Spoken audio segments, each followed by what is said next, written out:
નમસ્કાર, SIP wealth કંપનીમાં આપનું સ્વાગત છે।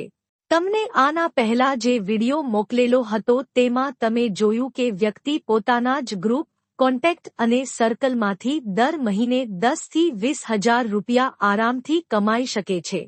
પણ એક્સ્ટ્રા ઇન્કમ કેવી રીતે કમાઈ શકાય તેના માટે ગાઈડન્સ અને પ્રોપર નોલેજ નથી। અગર એક્સ્ટ્રા ઇન્કમ કમાવાની પ્રોપર લાઇન મળી જાય તો દરેક વ્યક્તિની સાઇડ ઇન્કમ શરૂ થઈ જાય અને પેસિવ ઇન્કમ કમાતો થઈ જાય। એસઆઈપી વેલ્થમાં તમને વોટ્સએપ પર ટ્રેનિંગના વિડિયો તેમજ તેને લગતી માહિતી મોકલવામાં આવશે। આમ તમે ઘર બેઠા ટ્રેનિંગ લઈ શકશો અને ઘર બેઠા કામ કરી એક્સ્ટ્રા ઇન્કમ કમાઈ શકશો। તમને મ્યુચ્યુઅલ ફંડની ટ્રેનિંગ અને પ્રેક્ટિકલ નોલેજ પણ આપવામાં આવશે।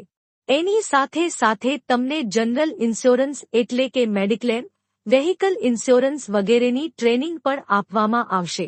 મ્યુચ્યુઅલ ફંડ અને જનરલ ઇન્સ્યોરન્સની ટ્રેનિંગ લઈને તમે જોબ, બિઝનેસ અથવા પ્રોફેશનની સાથે પણ પાર્ટ ટાઈમમાં અથવા સ્પેર ટાઈમમાં આ કામ કરી એક્સ્ટ્રા ઇન્કમ કમાઈ શકશો। તો હવે આપણે સૌથી પહેલા મ્યુચ્યુઅલ ફંડ વિશે બેઝિક માહિતી મેળવીશું। મ્યુચ્યુઅલ ફંડ વિશે માહિતી મેળવતા પહેલા આપણે શેર બજાર વિશે માહિતી મેળવી લઈએ। શેર બજારમાં ઇન્વેસ્ટમેન્ટ કરવા માટે સૌપ્રથમ ડીમેટ એકાઉન્ટ ખોલાવવું પડે છે। ઉદાહરણ તરીકે કોઈ વ્યક્તિને ટીસીએસ કંપનીના 10 શેર લેવા છે અને એના એક શેરનો ભાવ 1000 રૂપિયા છે, મતલબ તેને 10,000માં 10 શેર પડશે। હવે માની લો કે શેર માર્કેટ ધીરે ધીરે ઉપર જાય છે અને અમુક વર્ષો પછી એ શેરનો ભાવ વધીને 2000 રૂપિયા થાય છે। હવે તે વ્યક્તિ એના 10 શેર વેચી નાખે તો એને 20,000 રૂપિયા મળશે અને તેને 10,000 રૂપિયાનો ફાયદો મળશે।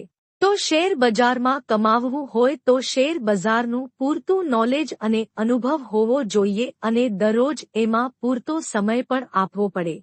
અગર શેર બજારનું પૂરતું નોલેજ નહીં હોય અને પૂરતો સમય પણ નહીં આપીએ તો શેર ક્યારે વેચવાના છે અને ક્યારે લેવાના છે એ આપણને ખબર નહીં પડે અને આપણે ખોટ પણ ખાવી પડે। હવે શેર બજારનું નોલેજ બધાને હોય એ જરૂરી પણ નથી અને નોકરી ધંધાને કારણે બધા શેર બજારમાં સમય આપી પણ નહીં શકે। એનાથી વિપરીત મ્યુચ્યુઅલ ફંડમાં શેર બજારનું નોલેજ હોવું જરૂરી નથી અને સમય પણ આપવાની જરૂર નથી। મ્યુચ્યુઅલ ફંડમાં જે લોકો ઇન્વેસ્ટમેન્ટ કરે છે તે ફંડનું પણ મ્યુચ્યુઅલ ફંડ કંપનીઓ શેરબજારમાં જ ઇન્વેસ્ટમેન્ટ કરે છે, પણ આ કંપનીઓ ફંડના ઇન્વેસ્ટમેન્ટ માટે ફંડ મેનેજરો રાખે છે। ફંડ મેનેજરો હાઈલી એજ્યુકેટેડ હોય છે અને તેઓ આ લાઇનના ખૂબ જ અનુભવી હોય છે। કંપનીનો પૂરો સ્ટડી કર્યા બાદ તેના વિશે પૂરું નોલેજ મેળવે છે। જો તેઓને કંપનીમાં ઇન્વેસ્ટમેન્ટ કરવામાં ફાયદો લાગે તો જ તેઓ ફંડ તે કંપનીમાં ઇન્વેસ્ટમેન્ટ કરે છે। કઈ કંપનીમાંથી ક્યારેક પૈસા કાઢી લેવા, માર્કેટ નીચું જાય ત્યારે કઈ કંપનીના શેરમાં રોકાણ કરવું અને માર્કેટ ઊંચું જાય તો ક્યારે નીકળી જવું એનું તેમની પાસે ખૂબ જ સારું નોલેજ અને અનુભવ હોય છે।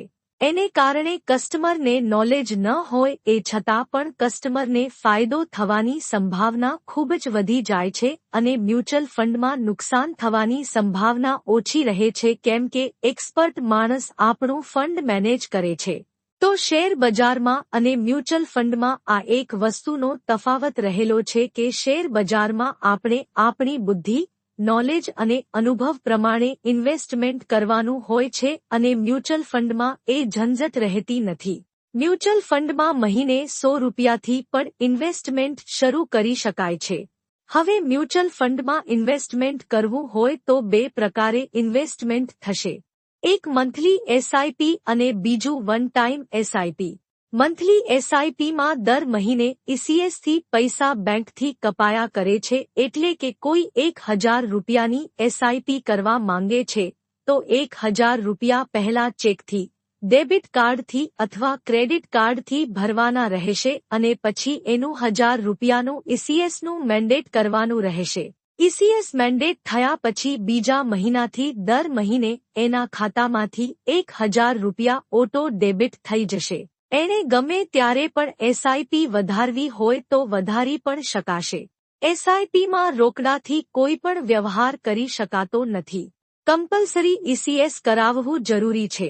એસઆઈપીમાં જે લોકો દર મહિને ઇન્વેસ્ટમેન્ટ કરવા નથી ઈચ્છતા તે લોકો લમ્પ સમ એટલે કે વન ટાઈમ ઇન્વેસ્ટમેન્ટ પણ કરી શકે છે.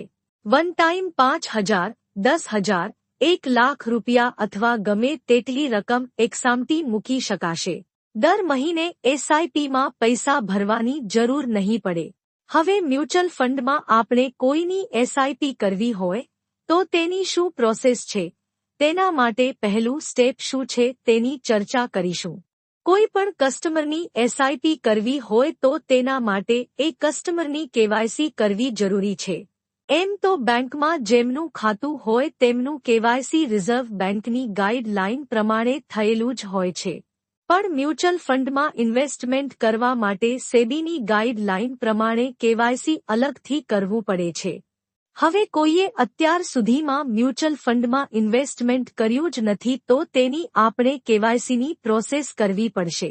પણ અગર ક્લાયન્ટની મ્યુચ્યુઅલ ફંડમાં એસઆઈપી ચાલુ છે અથવા પહેલા એસઆઈપી ચાલુ હતી તો તેનું કેવાયસી કરવાની જરૂર નથી કેમ કે મ્યુચ્યુઅલ ફંડમાં કેવાયસીની પ્રોસેસ એક જ વાર કરવાની હોય છે.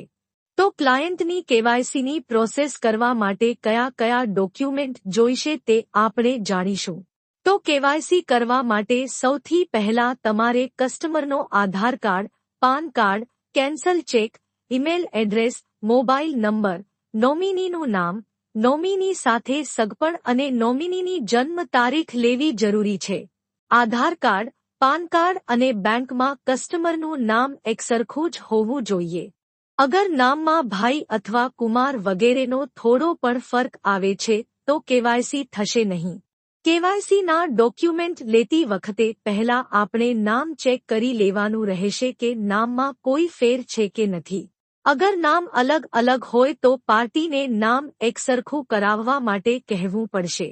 આધાર કાર્ડ, પાન કાર્ડ અને બેંકમાં કસ્ટમરનું નામ એક સરખું થશે પછી જ એની કેવાયસીની પ્રોસેસ થશે.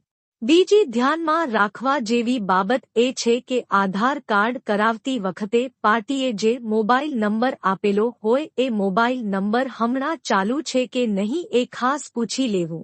અગર કોઈનો મોબાઈલ નંબર બદલાઈ ગયેલો હોય અથવા તે નંબર બંધ થઈ ગયો હોય તો પણ તેનું કેવાયસી થશે નહીં કેમ કે ઓટીપી એ નંબર પર જ જશે.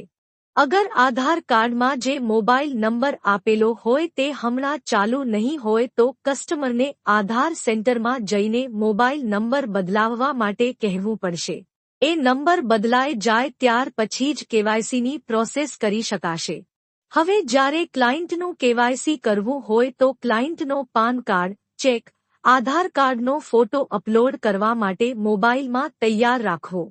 એસઆઈપી વેલ્થ સોફ્ટવેરમાં લોગિન કરી કેવાયસી મેનુમાં જઈ ક્લાયન્ટની જન્મ તારીખ, નામ, ઈમેલ, મોબાઈલ નંબર નાખી પ્રોસેસ કરવાની રહેશે. કેવાયસી થયા પછી ક્લાયન્ટની બેઝિક ડિટેલ જેમ કે નામ, જન્મ તારીખ, address, email, mobile number, PAN number, bank detail અને નોમિનીની ડિટેલ નાખવાની રહેશે. તે ઉપરાંત ચેકનો ફોટો અને સાઇનનો ફોટો અપલોડ કરવાનો રહેશે. ત્યારબાદ વેરિફિકેશન માટે ક્લાયન્ટના ઈમેલ પર મેઇલ જશે જેને ક્લાયન્ટે એક્સેપ્ટ કરવાનો રહેશે. ત્યારબાદ દર મહિને એસઆઈપીની રકમ બેંક એકાઉન્ટમાંથી કપાય તે માટે ઈસીએસ કરવા માટે બેંક મેન્ડેટ કરવું પડશે. બેંક મેન્ડેટમાં બેંકનું નામ, બ્રાન્ચનું નામ, IFSC code, MICR code, account number, account હોલ્ડરનું નામ નાખી સબમિટ કરવાનું રહેશે. જ્યારે બેંક મેન્ડેટની પ્રોસેસ સક્સેસફુલ થઈ જાય ત્યારબાદ જે કંપનીની એસઆઈપી લેવી હોય તે સિલેક્ટ કરી એસઆઈપી સ્ટાર્ટ કરી શકાશે. એકવાર એસઆઈપી ચાલુ થઈ ગયા પછી દર મહિને બેંકમાંથી ઈસીએસથી પૈસા કપાઈ જશે. ક્લાયન્ટને એસઆઈપી વેલ્થની એપ પણ મળશે જેમાં ક્લાયન્ટ ડેઇલી પોતાની એસઆઈપીનું સ્ટેટસ પણ જોઈ શકશે. આમ મ્યુચ્યુઅલ ફંડનું કામ કરી તમે એક્સ્ટ્રા ઇન્કમ કમાઈ શકશો. તમારી ઇન્કમ દર વર્ષે વધતી જ રહેશે. તો જો તમે મ્યુચ્યુઅલ ફંડનું કામ કરી એક્સ્ટ્રા ઇન્કમ કમાવા માંગતા હોવ તો તમને આના પછીના વિડીયોમાં ડિટેલમાં માહિતી આપવામાં આવશે અને સોફ્ટવેરની પણ પ્રેક્ટિકલ ટ્રેનિંગ આપવામાં આવશે. Thank you.